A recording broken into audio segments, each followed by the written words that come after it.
मैं श्रेयांश शर्मा एक बार फिर आपका स्वागत करता हूं हमारे YT channel science with Sharma ji पर। दोस्तों, आज हम क्लास 10 ट्रिग्नोमेट्री चैप्टर की एक बहुत ही इंपॉर्टेंट आइडेंटिटी है जो है sine square theta plus cos square theta is equals to 1 को प्रूव करने जा रहे हैं, जो कि अक्सर बोर्ड एग्जामिनेशन में एज इट इज ये तीन आइडेंटिटियां हैं, इनमें से कोई सी एक आइडेंटिटी जरूर पूछी जाती है। चलिए तो हम इस चीज को शुरू करते हैं। सबसे पहले हमें क्या करना है, सबसे पहले हमें ट्राइंगल को कंसीडर करना है कि let A B C a triangle with angle B as 90 degree. ठीक है, तो in triangle A B C angle B is equals to 90 degree. Okay, ठीक है, ये चीज हो गया। इसके बाद फिर हमें क्या करना है, हमें नॉर्मल से बाय पाइथागोरस थ्योरम जो हम कहते हैं, बाय पाइथागोरस थ्योरम, ठीक है, पाइथागोरस थ्योरम का यूज करके हमें क्या बताना है कि AC का स्क्वायर, मतलब कि पाइथागोरस थ्योरम कहते क्या है कि हाइपोटेनियस का square is equals to perpendicular का स्क्वायर प्लस बेस का स्क्वायर होता है। हाइपोटेनियस क्या है हमारी, देखो जो ये एंगल, जहां पर जिस भी एंगल के सामने वाली जो साइड होती है ये होती है हमारी परपेंडिकुलर। ठीक है, ठीक है, ये होती है हमारी परपेंडिकुलर, और जो लॉन्गेस्ट साइड होती है वो होती है हमारी हाइपोटेनियस, और ये हो जाती है हमारी बेस। सिमिलरली अगर ये थीटा एंगल में यहाँ बना देता तो मेरा परपेंडिकुलर ये वाला हो जाता और बेस ये वाला हो जाता। आ रही है आपको बात समझ में? ठीक है, तो हाइपोटेनियस क्या है मेरी, AC का square is equals to perpendicular is AB square plus base is BC and BC का स्क्वायर। ठीक है, इतनी बात समझ में आ गई। यहां आने के बाद आपको क्या करना है, आपको सिंपली इस पूरी इक्वेशन को, ये जो इक्वेशन 1 है, इस पूरी इक्वेशन को AC स्क्वायर से डिवाइड कर देना है। तो डिवाइडिंग डिवाइडिंग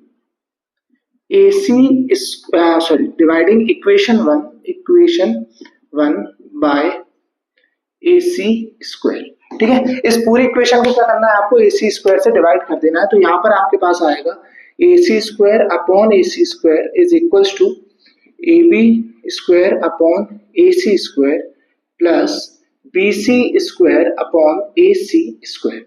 ठीक है, यहां तक क्लियर है? यहां तक कोई समस्या हो तो बताओ। ठीक है, नहीं होनी चाहिए।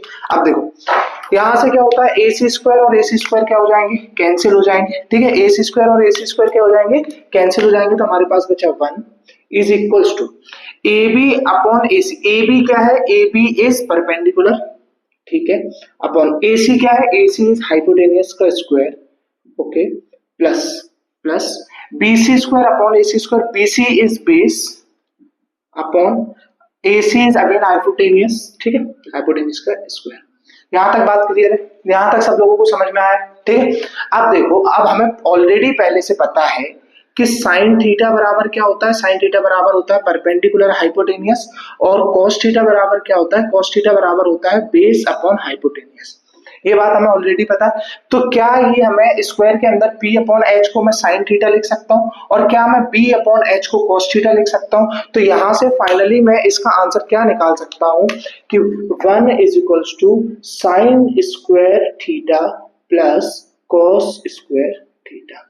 हेंस प्रूफ, मेरी आइडेंटिटी प्रूव हो गई है। बाकी की बची हुई जो दो आइडेंटिटी है उनको भी मैं आपको शॉर्ट्स में कवर करवा दूंगा, लेकिन एक सेकेंड, यहाँ पे एक और चीज सुनो।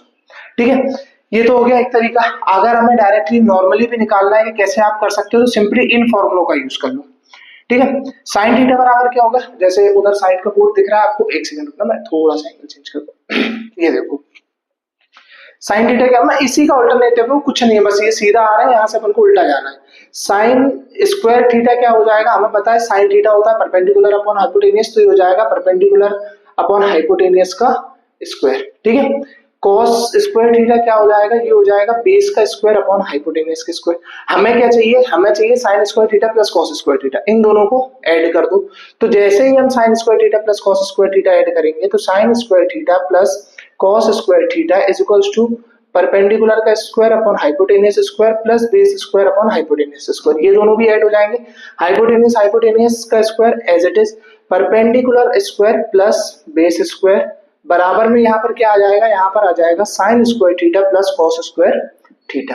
इतनी चीज क्लियर है बेटा आपको? इतनी चीज क्लियर है? ये एग्जाम में हमें यही वाली प्रोसेस करनी है, लेकिन ये सिर्फ एक रिमाइंडर है याद रखने के लिए कि हाँ इसके अलावा हम ऐसे भी इसको कर सकते हैं। ठीक है, sine square theta plus cos square theta हो गया, ये हो गया। अब देखो परपेंडिकुलर का स्क्वायर प्लस बेस का square by Pythagoras theorem, perpendicular का स्क्वायर और बेस का स्क्वायर क्या होता है, हाइपोटेनियस का स्क्वायर होता है। तो इस पूरे को हटाकर मैं एच स्क्वायर लिख सकता हूँ, नीचे ऑलरेडी एच स्क्वायर है तो एच स्क्वायर से एच स्क्वायर कैंसिल, फाइनली हमारे पास क्या आ जाएगा, sine square theta plus cos square theta is equals to 1। बोलो बात आई समझ में, बात आई समझ में, ये बताओ क्लियर है यहाँ तक। अगर दूसरी आइडेंटिटी प्रूव करनी है तो जो हमने AC स्क्वायर से जिसको हमने डिवाइड किया है उस AC की जगह इस बार हम AB स्क्वायर से डिवाइड कर देंगे, वो भी मैं आपको बता देता हूँ। 1 मिनट का टाइम दो मुझे, मैं ये वाली साइड रब कर रहा हूँ, ठीक है। मैं बस इन जनरल बता रहा हूँ, बाकी मैं शॉर्ट्स बना के अगली वो भी पूरी प्रूफ कर दूंगा, अगली आइडेंटिटी भी। चलो देखो इन शॉर्ट्स देखते हैं हम इसको भी, ठीक है।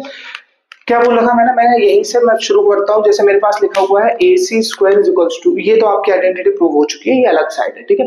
AC square is equals to AB square plus BC square. Let us suppose मैं पूरी इक्वेशन को BC स्क्वायर से डिवाइड कर देता हूँ, किससे डिवाइड कर देता हूँ मैं, BC स्क्वायर से, ठीक है। डिवाइड बाय, ये रफ है बेटा इसलिए मैं ऐसे लिख रहा हूँ, डिवाइड बाय BC स्क्वायर। तो यहाँ पर BC स्क्वायर आ जाएगा, यहाँ पर भी BC स्क्वायर और यहाँ पर भी, ठीक है। BC स्क्वायर से BC स्क्वायर कैंसिल, 1 बचा प्लस AB क्या है आपका, AB है आपका परपेंडिकुलर का square upon BC। What is BC, BC is base, तो बेस का square is equals to AC, AC is hypotenuse, hypotenuse square upon base is again base, ठीक है। तो हाइपोटेनियस का स्क्वायर अपॉन बेस का स्क्वायर, इसको मैं H अपॉन B का होल स्क्वायर लिख सकता हूँ, इसको मैं P अपॉन B का होल स्क्वायर लिख सकता हूँ, और ये 1 एज इट इज लिख सकता हूँ। Perpendicular upon base tan theta होता है, तो tan square theta plus 1 is equals to hypotenuse upon base, base upon hypotenuse क्या होता है, cos थीटा होता है, तो हाइपोटेनियस अपॉन बेस इसका उल्टा क्या हो जाता है, sec थीटा। तो sec square theta is equals to 1 plus tan square theta, आपकी दूसरी आइडेंटिटी भी प्रूव हो गई। इसी तरीके से एक और जो आइडेंटिटी बची है उसको भी हम प्रूव कर सकते हैं, तो उसको मैं आपको शॉर्ट्स में प्रूव करके बता दूंगा। वीडियो कैसा लगा कमेंट सेक्शन में जरूर बताएं। Thank you.